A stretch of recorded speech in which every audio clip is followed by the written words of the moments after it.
Next morning जिया की नींद खुलती है और वो धीरे धीरे अपनी आंखें खोलती है। उसके सिर में बहुत दर्द हो रहा था। वो अपना सिर पकड़ के बेड पे बैठ जाती है। अभी तक उसने अपने आसपास ध्यान नहीं दिया था। वो धीरे धीरे अपनी आंखें पूरी तरह से खोलती है और अपने आसपास ध्यान देती है।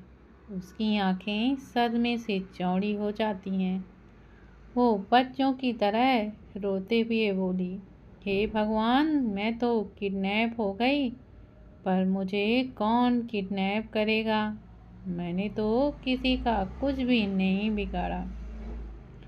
वो धीरे धीरे कल रात की बातें याद करने लगी और उसे याद आता है कि वो तो अपनी दोस्त के साथ क्लब में थी और उसके बाद वहाँ राज को देख के उसका दिमाग गर्म हो गया था और उसने पानी समझ के कुछ और पी लिया था। अभी तक उसका चेहरा जो बच्चों सा बना हुआ था वह गुस्से से लाल टमाटर हो जाता है और वो खुद से ही बोली, इसका मतलब उस बूढ़े कबाड़ी ने मुझे किडनैप किया है। इसको तो मैं आज छोड़ूंगी नहीं। वो जैसे ही बेड से उतरने को होती है कि उसकी नज़र टेबल पर जाती है जिसमें नींबू पानी के ग्लास के साथ एक चिट भी रखी हुई थी। जिया चिट उठाकर देखती है तो उसमें लिखा था, ज़्यादा दिमाग चलाने की ज़रूरत नहीं है। वैसे ही तुम्हारे पास शॉर्टेज है, उसको यूं फिजूल में यूज करोगी तो मेरा ही नुकसान होगा ऑफिस में। इसलिए अपने उस बेचारे घुटनों पे थोड़ा रहम करो। सिर दर्द हो रहा होगा तो नींबू पानी पी लेना। मैं थोड़ा बाहर आया हूँ काम से। किचन पर नाश्ता रखा है, खा लेना। और हाँ, रेडी होके ऑफिस आ जाना। मैं तुम्हें वहीं पर मिलूँगी। तुम्हारे लिए कपड़े कबर्ड पर रखे हुए हैं। बाय अनारकली। चिट पड़ के जिया की फेस पर प्यारी सी स्माइल आ गई। वो जल्दी से नींबू पानी पी के वॉशरूम में घुस जाती है। थोड़ी ही देर बाद वो टॉवल में बाहर आती है और अलमीरा खोल के देखती है तो उसमें वाइट कलर का एक बहुत ही प्यारा अनारकली सूट था। जिया वो सूट पहन लेती है और फिर रेडी होकर नाश्ता करके ऑफिस के लिए निकल जाती है। वहीं दूसरी ओर कुमकुम की जब नींद खुलती है तो अच्छा तो वहाँ नहीं होता है। वो रेडी होके नाश्ता बनाने के लिए नीचे चली जाती है। अब भी उसे अक्षत कहीं भी नहीं दिखाई देता है। वो अपना फ़ोन उठा के उसको कॉल करती है, लेकिन अक्षत उसके कॉल का कोई भी रिस्पॉन्स नहीं करता है। उसके बाद वो राज को कॉल करती है तो राज उसे बोलने लगा, भाभी, भाई एक इम्पॉर्टेंट मीटिंग में बिजी हैं। वो जैसे ही फ्री होंगे मैं आपकी बात करवा दूंगा। इतना बोल के राज कॉल को कट कर देता है। आज कुमकुम ने सुबह से ही अक्षत को नहीं देखा था। इस वजह से उसका चेहरा मुरझाया हुआ था। थोड़ी ही देर बाद वो सब के सब नाश्ता करती है और फिर ऑफिस के लिए निकल जाती है। वहीं दूसरी ओर मीरा के फार्म हाउस में मीरा और आर्यन एक दूसरे की बाहों में थे। आर्यन अभी भी सो रहा था। बेचारे ने रात को बहुत मेहनत जो की थी। वहीं मीरा बस अब तक सीलिंग को घूरे जा रही थी। आज उसकी आंखों में एक अलग ही तरह का नशा था, किसी को बर्बाद करने का नशा। वो अपने आप सोए हुए आयरन की ओर देखती है और एक डेविल स्माइल करती है। मीरा के हिलने डुलने से आर्यन की नींद खुल जाती है। मीरा आर्यन के चेहरे पर अपनी उंगली फेरते हुए बोली, क्या हुआ बेबी, रात को ज़्यादा थक गए थे कि अभी तक नींद नहीं खुल रही है तुम्हारी? आर्यन एक झटके से उसे अपने नीचे करता है और बोलने लगा, अभी तुम्हारा डाउट क्लियर कर देता हूँ। मीरा उससे दूर होते हुए बोली, ऐसा कुछ भी नहीं है जैसा कि तुम सोच रहे हो। लंबी सांसें ले रही थी और फिर बोली, बेबी तुम तो जानते हो कि हमारा सब कुछ उस अच्छा सिंघानिया ने बर्बाद कर दिया है। अब मैं उसको बर्बाद करना चाहती हूँ। उसके लिए मुझे तुम्हारी हेल्प चाहिए। मैं एक कंपनी खोलना चाहती हूँ। मीरा की बात सुनकर आर्यन तुरंत बोला, तुम्हारे लिए कुछ भी मेरी जान, लेकिन इतने पैसे तो मेरे पास भी नहीं हैं। लेकिन तुम फिक्र मत करो, मैं कुछ जुगाड़ करता हूँ। उसकी बात सुन के मीरा हाँ में अपना सिर हिला देती है। वहीं आर्यन अपने मन में बोलता है, बेवकूफ़ लड़की। वहीं शहर से दूर एक फार्म हाउस में माहौल बहुत ही ज़्यादा गर्म था। अंदर अक्षत, राज और कबीर तीनों ही बैठे हुए थे। तीनों के चेहरे ही बेहद डरावने लग रहे थे। अगर कोई किसी को देख के ही मारने का कंपटीशन होता तो इन तीनों को ही फर्स्ट प्राइज मिलता। राज गुस्से से बोला, बॉस मैं बोल रहा हूँ अभी जाके उस बाप की बेटी को ख़त्म कर देते हैं, वरना आगे जाके हम लोगों को उसकी कोई भारी कीमत चुकानी पड़ेगी। ये चमगादड़ सही बोल रहा है बॉस। कबीर राज को सपोर्ट करते हुए बोला। अक्षत एक कड़क आवाज़ में बोला, नहीं ये हम नहीं करेंगे। जब तक मीरा खुद से कोई गलती ना करे तब तक हम कुछ भी नहीं करेंगे। ये हमारे वसूलों के खिलाफ है। राज बीच में ही बोला, लेकिन अक्षत उसका बाप मर चुका है। एक्चुअली मरा नहीं है, उसके बाप को मारा गया है ताकि वो सर्कस मीरा को हमारे खिलाफ यूज कर सके। अक्षत उठते हुए बोला, पहले उन्हें उनकी चाल चलने दो, फिर हम अपना दांव फेंकेंगे। और हाँ, कुमकुम की प्रोटेक्शन के लिए और गार्ड को अपॉइंट करो। मैं नहीं चाहता कि उन्हें किसी भी तरह से उसके बारे में पता लगे। और तुम भी केयरफुल रहना। कल बिना गार्ड के तुम क्लब गए और जिया को भी लेके आए। वो लोग हमारी कमजोरी पर वार करेंगे तो तुम ध्यान रखो। और चलो अब यहाँ से ऑफिस चलते हैं। इतना बोल के अक्षत वहाँ से निकल जाता है। बिग बॉस के दिमाग में कब क्या चलता है ये कोई नहीं जान सकता। कबीर बाहर की ओर देखते हुए बोलता है। उनके बाद वो दोनों भी वहाँ से निकल जाते हैं। वहीं ऑफिस में जिया और कुमकुम दोनों का ही चेहरा लटका हुआ था, अपने बॉस को ना देख पाने की वजह से। ये दोनों दुनिया की पहली एम्प्लॉय होंगी जो अपने बॉस को देखने के लिए ही मरी जा रही थी। जिया कुमकुम के पास जाती है और उसे शॉपिंग के लिए पूछती है। कुमकुम भी बोर हो रही थी तो वो भी हाँ बोल देती है। सुना ना, आज हम हाफ डे लेके चलेंगे। वैसे भी आज मेरा बिल्कुल मन नहीं लग रहा है यहाँ। जिया कुमकुम से बोली। कुमकुम भी उसकी बात पे हाँ में सिर हिला देती है। थोड़ी ही देर में अक्षत और राज दोनों ही ऑफिस पहुंच जाते हैं और अपने अपने केबिन में चले जाते हैं और अपने केबिन में काम कर रही उन दोनों अप्सराओं को देख के दोनों की होंठ सूखने लगते हैं। कुमकुम की आंखों में अक्षत को देख के चमक आ जाती है। ये बात अक्षत भी नोटिस कर लेता है, लेकिन वो कुमकुम को परेशान करने के लिए उसे इग्नोर करके अपनी चेयर पे बैठ के काम करने लगता है।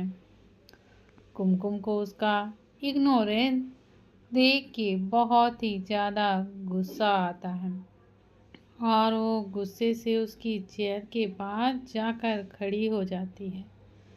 अक्षत अभी उसे नहीं देखता तो कुमकुम उसके टेबल पे रखे फाइल को उठा के पटक देती है और गुस्से से उस पे बिगड़ते हुए बोली, कहाँ गए थे तुम?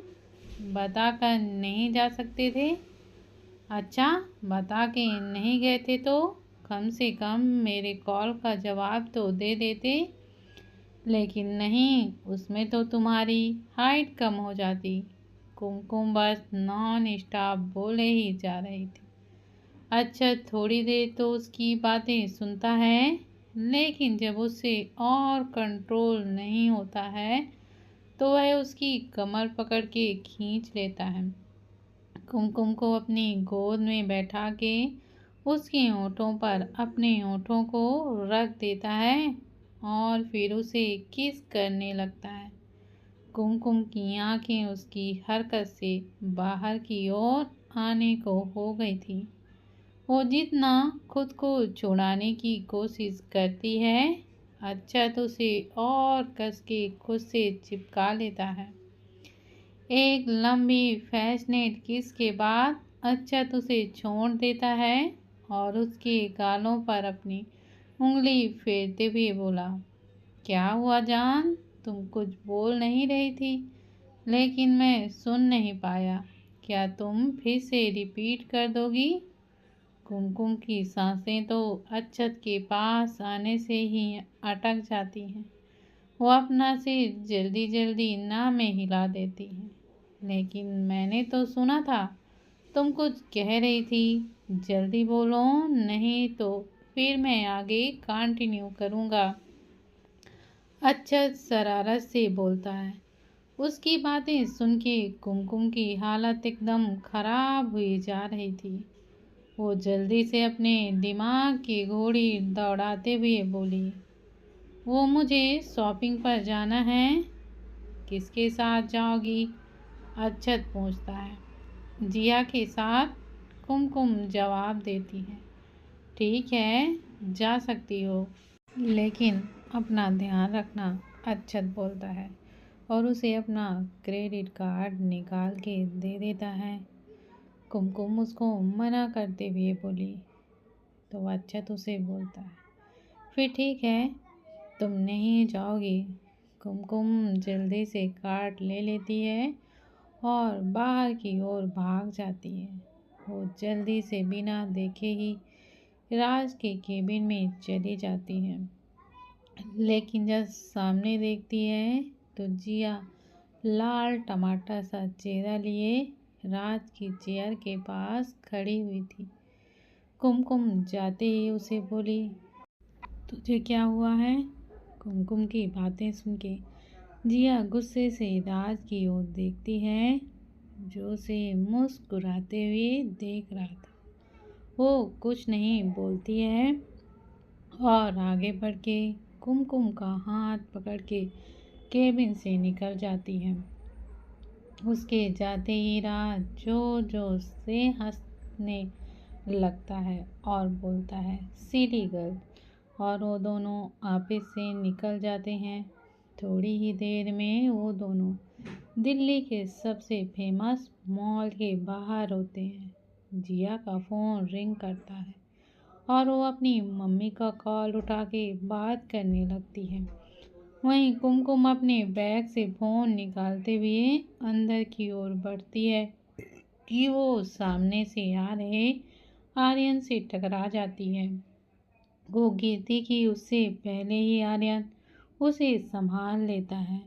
कुमकुम को देख के आर्यन अपने होश खो देता है उसने अपनी लाइफ में ऐसी लड़की नहीं देखी थी।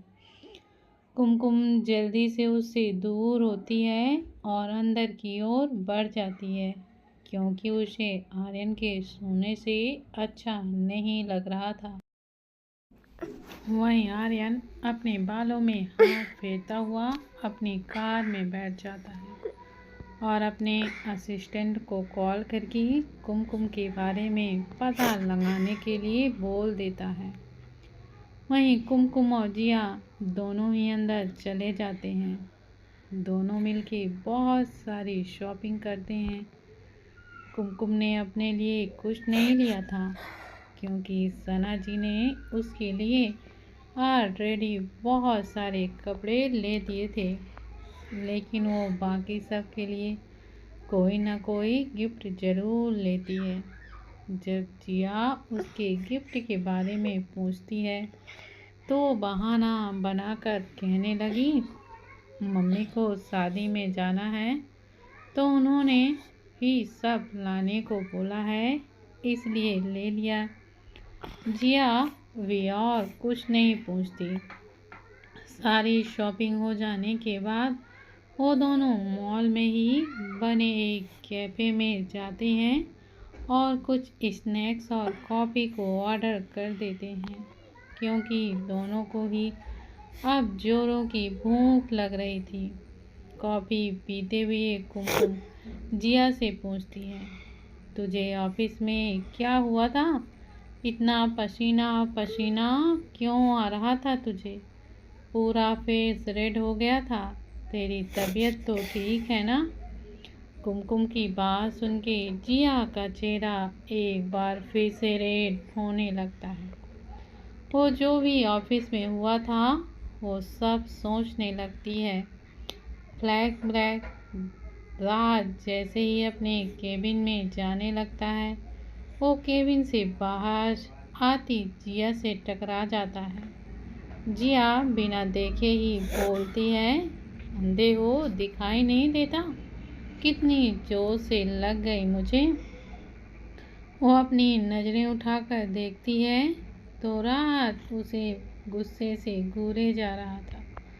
वो अपने दांत दिखाते हुए बोली, सॉरी सर, गलती से हो गया है।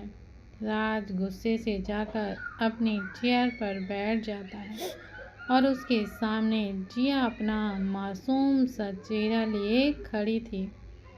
राज अपने मन में सोच रहा था, आज ये नागिन मुझे डस क्यों नहीं रही है? रोज़ तो हमेशा काटने के लिए दौड़ती है, आज इतनी क्यों शांत है?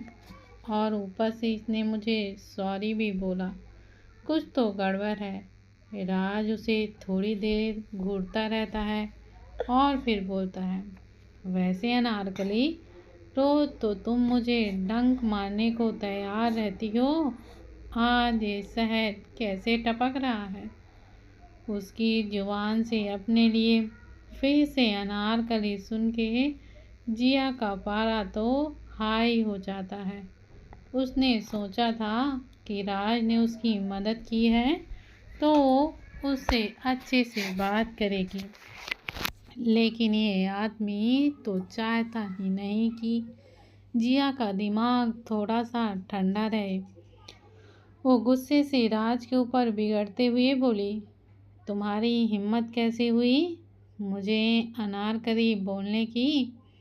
राज जिया के पुराने तेवर देखकर बीच में ही बोल पड़ा, आ गई ना अपनी असली पहचान में? वरना मुझे तो लगा था कि रात की अभी तक उतरी नहीं है तुम्हारी। मैं भी सोचूं आज तुम जैसी करेली में डिफरेंट कैसे हो गया?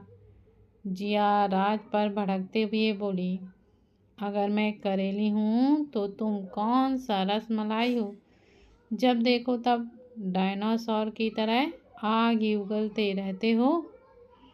तुमने मुझे डायनासोर बोला? राज अपनी चेयर से उठते हुए बोला, तुम्हें पता भी है कितनी ही लड़कियां मेरे आगे पीछे घूमती रहती हैं, मुझसे 2 मिनट बात करने के लिए तरसती रहती हैं, जिया इठलाते हुए बोली, मुझे तो इस केबिन में मेरे अलावा और कोई भी नहीं दिखाई दे रहा है और मेरे इतने भी बुरे दिन नहीं आए कि मैं तुम में दिलचस्पी लूँ, समझे। जिया की बात सुन के राज का भी दिमाग गर्म हो चुका था। वो जिया का हाथ पकड़ के उसकी कमर से लगा देता है और उसे दीवार के पास खड़ा करके खुद उसके सामने खड़ा हो जाता है और दूसरे हाथ से उसकी गर्दन पकड़ के उसे किस करने लगता है। एक लंबी किस के बाद वो उसे छोड़ता है और बोला, चाहे तुम्हें दिलचस्पी हो या नहीं हो, मुझे उससे कोई फर्क नहीं पड़ता। इंटरेस्ट तो तुम्हें मुझ में ही लेना होगा और अगर तुमने किसी और में इंटरेस्ट लिया तो मैं तुम्हारे सारे ही इंटरेस्ट ख़त्म कर दूंगा, समझी। और इतना बोल के वो जिया के आगे से हट जाता है और अपनी चेयर पे जाकर बैठ जाता है। जिया जो कुछ भी हुआ उसको समझने की कोशिश कर रही थी। थोड़ी ही देर में उसे होश आता है कि अभी हुआ क्या है। वो राज की चेयर के पास जाके बोली, बूढ़े कबाड़ी, तुम्हारी हिम्मत कैसे हुई मुझे मेरी किस करने की। राज एक बार फिर जिया की गर्दन पकड़ के उसके होंठों को अपने होंठों से जोड़ लेता है और थोड़ी देर उसे किस करने के बाद बोला, ऐसे हुई। अगर अब भी समझ ना आया हो तो मैं एक बार फिर से रिपीट कर सकता हूँ, मुझे कोई भी प्रॉब्लम नहीं है। तभी केबिन का डोर ओपन होता है और कुमकुम अंदर आती है। फ्लैशबैक एंड जिया अपने ख्यालों में ही सोच रही थी कि कुमकुम ने जिया को हिलाते हुए पूछा, क्या हुआ तुझे, कहाँ खो गई। कुमकुम की आवाज़ से जिया अपने होश में आती है और बोली, कुछ नहीं, चल ना घर चलते हैं, काफ़ी लेट हो गया है। कुमकुम भी उसकी बात में हाँ बोलती है और दोनों ही वहाँ से निकल जाते हैं।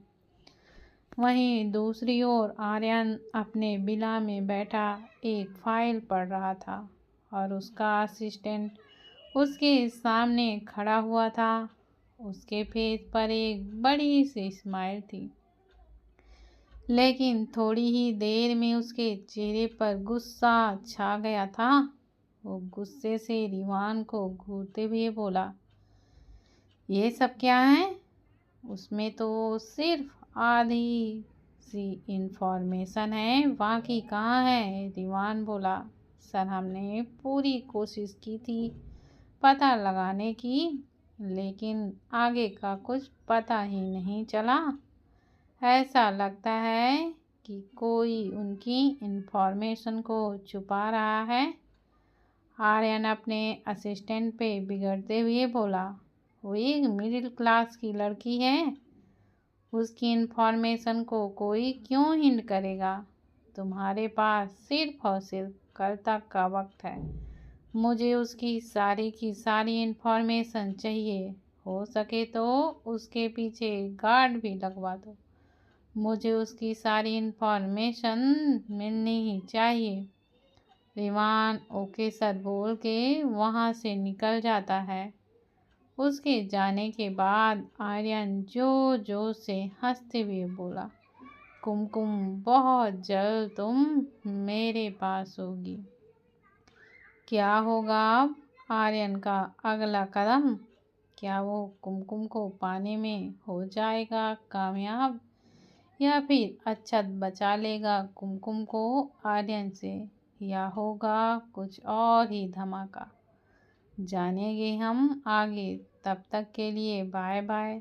अच्छा लगे तो एक लाइक ही कर देना और प्लीज़ अगर आप लोगों ने अभी तक चैनल को सब्सक्राइब नहीं किया है तो प्लीज़ दोस्तों चैनल को सब्सक्राइब करना मत भूलिए और चैनल को ज़्यादा से ज़्यादा शेयर करें ताकि मुझे कहानी को बनाने पर इसी तरह से प्रेरणा मिलती रहे।